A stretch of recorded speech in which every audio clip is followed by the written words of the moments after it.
I'm Rebecca Snyder, Executive Director of the Maryland, Delaware, DC Press Association.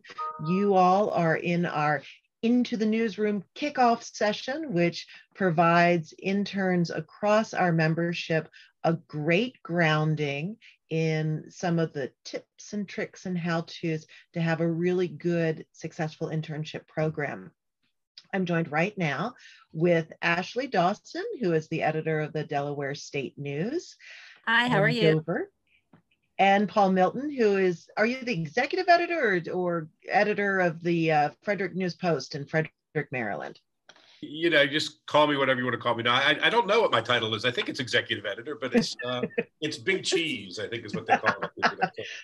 Big cheese, it all works. So Paul has been with the Frederick News Post for the past few years and has a long and varied experience in the newspaper world, having worked with local community journalists at the Baltimore Sun and their targeted publications group.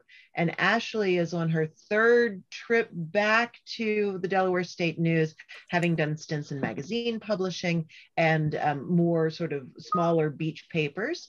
So I think that they will be able to share a lot about what's going on in terms of how to work and report remotely. So first off, for both of you, what are things like in your newsroom right now? Are you in person, fully remote? What's it look like? And Ashley, do you want to start and then we'll go to you, Paul? Okay, sure. We are just coming back, actually. We were pretty much entirely remote for most of last year when the pandemic hit Delaware. And then in summer, June, July, we were trying to get back in an organized fashion, planning small group meetings, socially distanced with masks, like that. And then kind of reined it in again in fall. But we were kind of acting in accordance with the positive case numbers in Delaware and things like that. But now we're ready to get back fully, in person. We just came up with company protocols, updated guidelines that align with the CDC and Delaware's rules. So right now, we're still asking visitors to the building to wear masks, but fully vaccinated employees do not have to wear a mask, and those who are not fully vaccinated do. We took a lot of steps in other departments with, like barriers and restricted areas and things like that. But it's really been nice to get back to face-to-face journalism and managing a staff. It's been wonderful. We made it work. We all learned a lot with, WebEx and Zoom and how to function. And we were used to doing that because of storms and hurricanes and various weather events and news events that put you in your house reporting with a phone and the internet and et cetera. But we never really stopped going out and about because we had to be the eyes and ears for people who couldn't be, to kind of show what was happening in the community. And Great. when we did that, we just followed, masks and 6 feet and, Zoom lenses. Sure. Yeah, no, it's tough and you have to make all those decisions sort of, you're not making them in a vacuum for sure. Right. So Paul, what's going on in Frederick? Our experience is pretty similar to what Ashley was just saying, is that we've, I guess it was March of 2020 that we really shut down for a while, and we kept everybody out of the newsroom for a couple months. But then, we all started sneaking back in, and we were all getting back into the office a little bit more often. But we were erring on the side of it was our preference that you not come in. But starting about a month ago, that preference changed, that we want you to come in. We're not forcing everybody back in yet, but my newsroom in particular, everyone's vaccinated and everybody's back to work and feeling like we could be around each other. We have similar policies that you don't have to wear a mask around the building unless you haven't been vaccinated. That's a tricky thing because we find that we can't really ask, and enforce that. It's so we're allowing people to volunteer if they've been vaccinated to turn their vaccine cards, copies of them, into HR, and they sort of keep track of it. But we're not the vaccine police, so we're not really going around doing that. So if you're comfortable, even if you're vaccinated, you want to wear a mask, please do. And otherwise, we're we have these partitions that we put up in the newsroom that look like they're made out of like shower curtain liners and things like that are just that kind of keep the desks apart. So we've done a good job of that and spreading reporters out so that their desks are not right on top of each other. But out in the field, as Ashley said, we have never really stopped. We've given people the ability to say, if they're not comfortable, if they find themselves in a situation where they're not comfortable, to please, take all the precautions. I mean, of course, the 6 feet rule and masks when we're out and all of those things apply. But photographers, for instance, didn't get a chance to really go into people's homes. A lot of people didn't want us in their homes, but at the same time, sometimes when we were invited in, photographers in some cases didn't feel comfortable going in. So we didn't. We found ourselves taking a lot of pictures of people on porches, and a lot of, we really tried to stay away from a lot of front pages of people looking at computers too, but that was sometimes difficult as well. But I think our policy has been, more on the side of caution, but we're really happy that most people are coming back. In fact, we're scheduling, once our interns are here, and we've got a couple new staff additions coming in the first week of June, that we expect to have our first in-person staff meeting. And right now we're doing a lot of stuff on Microsoft Teams and such. But as I look at my newsroom right now, there's 5 or 6 people there. Mm-hmm. Yeah, so So it sounds like you're kind of allowing people to kind of opt out a little bit, but really encouraging them to be in the office, mm-hmm. Because honestly, reporting never stopped, and people have been in the community from day one, and now vaccinations are much more prevalent. One of the things I'll just add real quick, one of the things that was, I don't want to call it a blessing because the pandemic was never a blessing, but one of the things that it did kind of force us to do was to make sure that our practices were to the point where we could all do our work from home. The designers could do the work from home. We made sure everybody, if they didn't have it, had high-speed internet access. And we are capable now, something that we didn't know we were capable of, or we didn't really want to try. We're now capable of putting out an entire newspaper, except for the press guys, from sitting on our couches if we need to. And that's, it's a good disaster recovery kind of policy, or at least practice that we put into place. And it really didn't have to do it until now. Yeah. Yeah. So it sounds like you all are back in full force. And just as an aside, many of our members are kind of in this kind of limbo state where as you go in, as interns, as you go into newsrooms, I would imagine that things will change over the course of the summer. If they're not already coming back in, many people are I've heard pegging like August, September as really getting back in the office. So Ashley, can you and Paul talk a little bit about what it's what are your sources back in the office as well? You guys are all in, but are your sources in? And then I want to get into some of the strategies that you use when you're trying to build a relationship over Zoom. Well, so we really ran the gamut, depending on where you were in Delaware. So everybody shut down in the beginning. And then we had small communities, like Dagsboro said, there's 4 of us on council or 5 of us on council. So we're going to meet in person. We're going to wear masks. We're going to spread out. So we had a couple municipalities that never stopped. Some people, as they kind of reacted, didn't meet for 4 to 6 weeks and then started coming back and grasping like WebEx or Zoom, or even like a call-in meeting in the beginning for some of our smaller towns in rural areas. Of course, a big source of news and controversy was the General Assembly and their decision to stay out of Legislative Hall. They've just started to go back, which has been nice. And that's one of the main areas that I really missed. When people are debating gun control and abortion rights, the visuals there of people packed into the gallery in the chamber, and that's how we illustrated those stories with emotion and faces. We didn't have that. And it was really wonderful that it could go and be done in Zoom to debate the bill and vote on the bill. We missed especially those images from those times. So that was a challenge, but it could be done. And I think it's great that the governments, the municipal and county governments embrace how to do this a little differently. And in many cases, it increased readers, interaction with government processes, which was nice. But then we still have, we do plenty of feel-good stories in community news where someone's celebrating their 105th birthday and they're not going to schedule a Zoom call or, FaceTime you. And we had drive-by events and those were nice. So it was a little bit of both. And as far as what we had happening and who was available in person. Sure. Paul, did you want to add anything to that? Yeah, I think we find that government is probably, I mean, they've done some remarkable things about adjusting to giving people access remotely, not just us, but citizens who want to follow these council meetings and such. But we're finding that they're probably the last ones to kind of get back. Most of our meetings are, public meetings are still held over Zoom or Teams or whatever. But we're out in the community, restaurants and businesses, and they're quick to be back. I mean, we've noticed that a lot of community events, festivals and things like that are back in full force. And the Frederick County Fair, which is a big deal, which is in September, has announced it's coming back. I mean, they've got some 4th of July celebrations and things like that are coming back. So the community is sort of waking back up to this and is inviting us to events, and so I think reporters are out covering things in person more. This has probably been something that's over the last 6 weeks or so, but we're not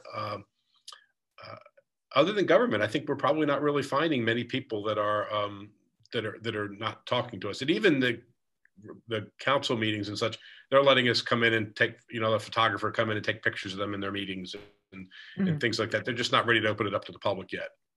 Sure. So it sounds like more controlled environments are really where government's at. Yeah, probably so. Yeah. So I want to shift gears just a little bit, and actually I'll pause for a second for our interns. If you have questions, I'll reserve a little bit of time for questions, but if you have a burning thing you want to know while we're moving along, feel free to pipe up. So in switching directions a little bit, I want to understand your tips and tricks for kind of building that rapport remotely. I think having been through a Maryland session that was all virtual, the Delaware session is virtual, and MDDC does a lot of lobbying. It was really difficult to get information because if a legislator didn't want to call you back, you couldn't lie in wait for them in the hall. Like you can't see the secret, like the sort of conversations outside the meeting room that you would ordinarily. You can't really see the context. And it's really hard to read the room. So what do you guys do? I mean, I would imagine it's the same for what you're seeing, but how do you counteract not being in person? How do you do it remotely? I think the first thing you got to accept is it's going to be really difficult. It's hard to kind of build trust. I think sometimes that trust is built once, especially if you're new to a beat and you haven't talked to these folks in the past. Your trust is going to come in your coverage, I think, and you're figuring out how to. I'm sorry, my phone is ringing. I turned it off. So you're going to see how your stories come through, and I think if they feel like you've been quoting them accurately, I think that's routine, like how we would gain trust of sources to begin with. But that personal interaction, I think that's going to be tougher. We've encouraged people that are new to beats to maybe take somebody out to coffee, just to kind of meet them in a different sort of way. And that's one way of doing it, sort of outside of the scope of those meetings. The other meetings have been just other ways have just been. I have a reporter today who's new to the cops beat, and she's having a virtual meet and greet with the state attorney's office. And she managed to organize all of these folks from the state attorney's office to have an off the record. Let me just kind of tell you who I am, and let's build upon that, so at least you're not a completely unfamiliar face. But but with the idea that probably by midsummer they're going to see each other in person. Mm-hmm. Yeah. We were really fortunate that most of our staff at the time were veteran journalists with the state news. And so they weren't having to meet new people. They just were having to, create dialogues, over the internet or over the phone and things like that. So it definitely has been tricky, like you said, for General Assembly, because you can't track people down between committee meetings or on breaks. And that was tricky because then if they're on Zoom, they're not getting off and walking around. So it really helped us that we had a rapport with the staff in the Senate and the House who could track people down for us, which helped. We had a brand new reporter start last year to cover Milford, and that was tricky because he didn't have a rapport with anybody. And I think a lot of his inroads came from being like living in Milford. So he was shopping at the grocery store and going to get coffee downtown. And so a lot of his rapport started with the business community. Like we were saying, kind of was business as usual with masks and social distancing. Getting to know business owners and restaurant owners and shoppers really helped him. So he did a lot of mail on the street in those early days. And I think that had to set the tone. So the council said, all right, we're going to pick up the phone and call you. You know, we respect your work and now we've seen your work. So it's just patience, I think, and perseverance. Mm-hmm. And you got to show what the type of person you are, because you don't have those signals right. Of being in person. Right. So what other there's all the mechanics of, you know, filing remotely and things of that nature. Are there things that you feel like our intern cohort should know about how you all are managing this sort of hybrid situation where some people are in, some people are out? What do you think would be helpful for them to know? Well, I think one of the things that we tell everybody around here is to take care of yourself, first of all. You know, working remotely can be such a tremendous toll on people that they don't quite realize because they don't interact as much. We're journalists who tend to be people that are outgoing and who need to be around others. And we found that we were struck on several occasions where people just, you know, they needed a break. They needed to give themselves the ability to kind of step away for a day or step away. So to the bottom line, I'd say, first off, you got to take care of yourself. But the more kind of, you know, detailed thing as far as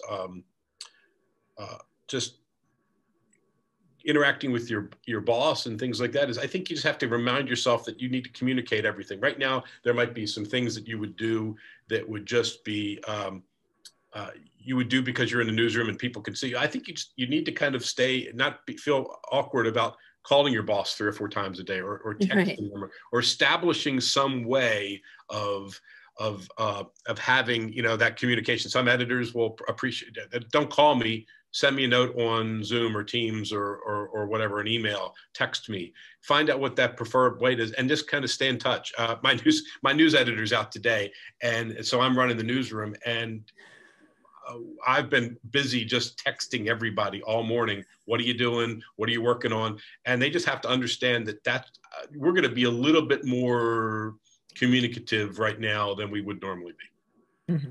Yeah. Right.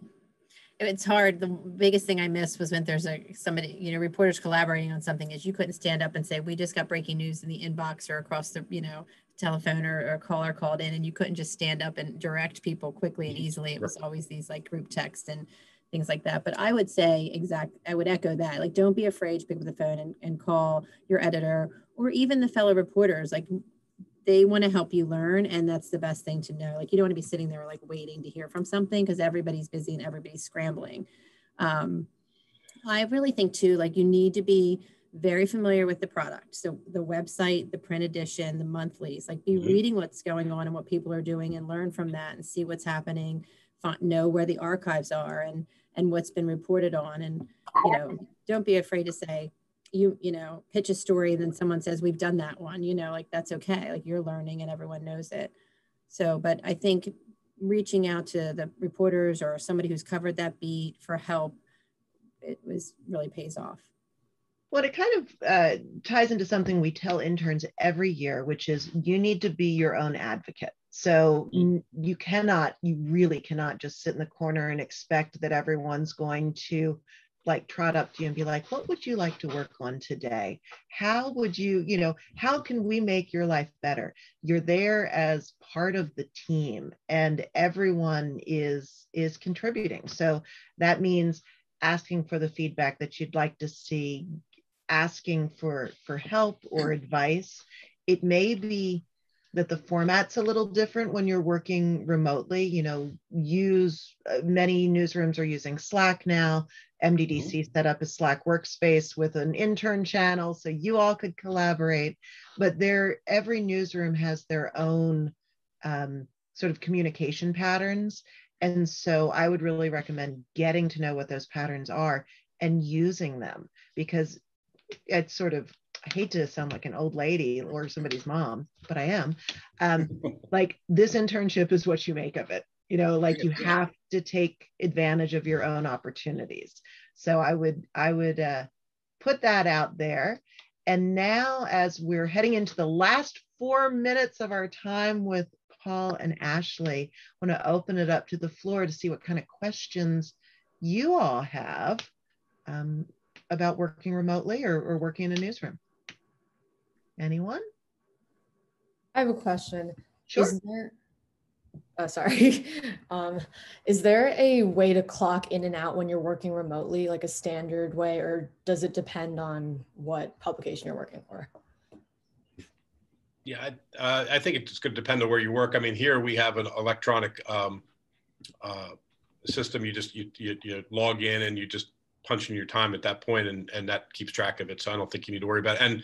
And also here, if you forget, the editors will take care of it for you. I wouldn't stress over that. Okay, thank you. Any other questions? All right, so we've had some logistics questions about, you know, how you go in and out. I'll take you off a spotlight, Catherine, so you don't have to feel like you're all up in there. So we talked a little bit about logistics, but how do you, Ashley and Paul, how would you suggest that interns develop their network within the newsroom? Because one of the things that makes internships so powerful, not only are the fabulous clips you come away with, but the contacts and network that you develop over your time. So as we end up, just thoughts on that. One thing that has helped me is that I've put interns on projects with experienced writers so that they're forced to talk, collaborate, work on a piece together.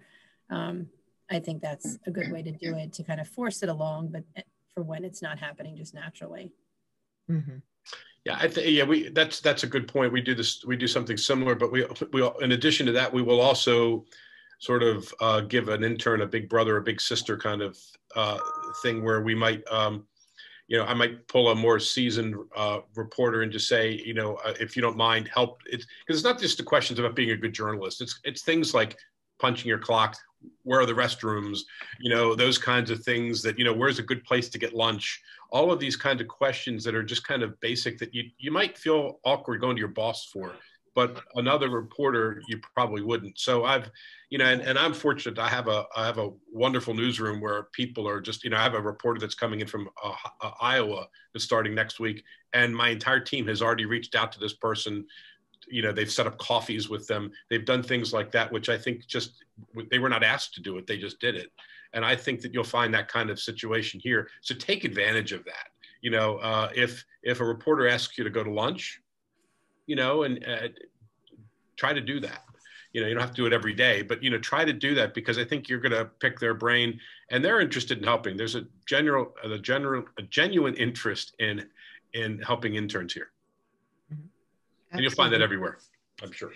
I think that's really the case. And I would also counsel you not to be afraid. Like if there's a reporter in the newsroom that's written something that you're really interested in, or has done something that you're like, how did they do that?